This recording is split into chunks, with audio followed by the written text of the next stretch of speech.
Good morning दोस्तों। आज है 25 मई, संडे है। कल तूफान बड़ा ज़ोर का था, बहुत बारिश हुई। बहुत बारिश तो नहीं हुई, तूफान बड़ा ज़ोर का था। और मैं अब निकल पड़े, मैंने पानी लगाया था खेतों में पिछले हफ्ते, तो उसका देखने आया हूँ और क्या यहाँ के हालात हैं। और जो यहाँ पे घास वगैरह बहुत ज़्यादा है, अब उसको ख़त्म करने के लिए मैं राउंड अप मेडिसिन आती है वो घास के लिए, घास जलाने के लिए, वो स्प्रे करनी है। तो ये बेसिकली काम तभी करती है जब थोड़ा सा मॉइस्चर हो, मिट्टी में थोड़ी सी नमी हो, तो ये जड़ समेत ख़त्म हो जाता है। अब ये देखिए मैं पहुँच गया हूँ खेतों में, तो ये बहुत सारा ना घास है यहाँ। अब ये फिर तंग करेगा, तो अब मुझे इसी को ख़त्म करना है। मैं पंप लेके आया हूँ दवाई वाला। ये देखिए अब हम इसी पे स्प्रे करेंगे। दोस्तों मैं पंप लेके आया हूँ, ये मेडिसिन डाल के अब मुझे स्प्रे करनी है यहीं पे पूरे किनारों पे जो इसके बॉर्डर हैं खेतों के, ताकि ये घास वगैरह सब सड़ जाए। तो चलो ये शुरू करिए।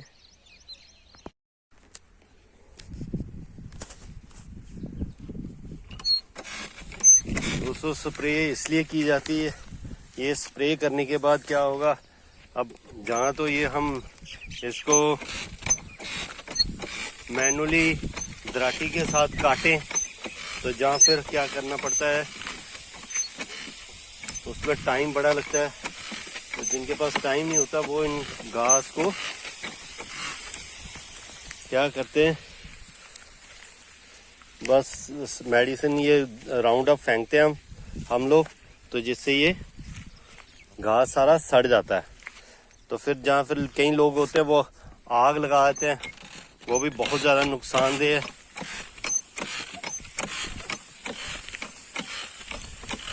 अब ये दवाई फेंकी है, ये 1 महीने के 15 दिन में ये सारा सड़ जाएगा। ये 5 दिन में असर दिखाती है दवाई, पर सड़ जो जाती है 15 दिन में ये दवाई से घास सड़ जाता है सारा। दोस्तों दवाई फेंकने वाला काम ख़त्म कर दिया मैंने। 2 पंप फेंके मैंने, अब शायद इतने एरिया में मैंने चारों तरफ फेंक दिए।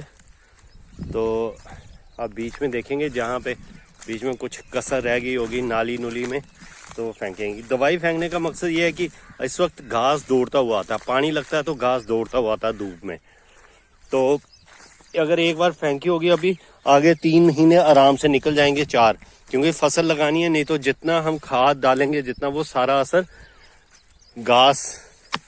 घास पे हो जाता है, घास बढ़ के आती है, फिर हमें यहाँ पे चलना मुश्किल हो जाएगा, काम करना है।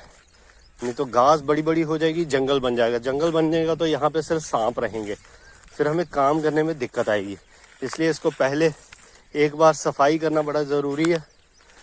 उसके बाद तो ये खुद ब खुद ही 2 महीने 3 महीने के बाद ये फिर से निकल आएगा। तो फिर हमें जब फसल कटेगी, फिर सर्दियाँ आएंगी, जब कनक लगानी है, तो उससे पहले फिर से इसको साफ़ करना है। सफाई नहीं करेंगे तो ये जंगल बन जाएगा, फिर फसल कम होगी। आपको ध्यान रखना पड़ेगा इन चीज़ों का। तो दोस्तों ये थोड़ी सी ऊंची जगह है यहाँ पे नाले के साथ, तो यहाँ भी फेंकना पड़ा और चारों तरफ। अब संडे, आपको पता है संडे का कैसा शेड्यूल होता है, काम इसी तरह होता है। सारे लोग अंदर हैं, चलेंगे अब काम करके। मैं भी जा रहा हूँ। गांव में लोग ना सुबह 5 बजे उठ के खेतों में आते हैं और 10 बजे तक फिर वापस अंदर।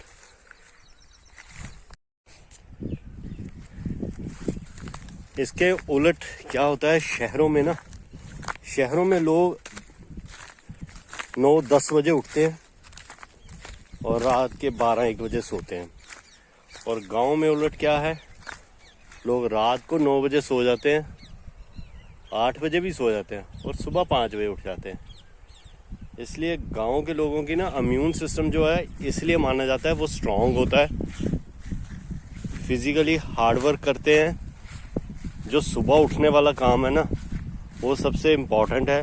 जो सुबह जल्दी उठना, उगते सूरज को देखना, वो ज़्यादा बेहतर माना जाता है।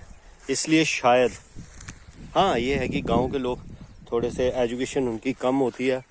अब वो फ़र्क धीरे धीरे ख़त्म हो रहा है और अवेयरनेस नहीं होती, इतनी जानकार नहीं होते, इस वजह से दिक्कतें आती हैं।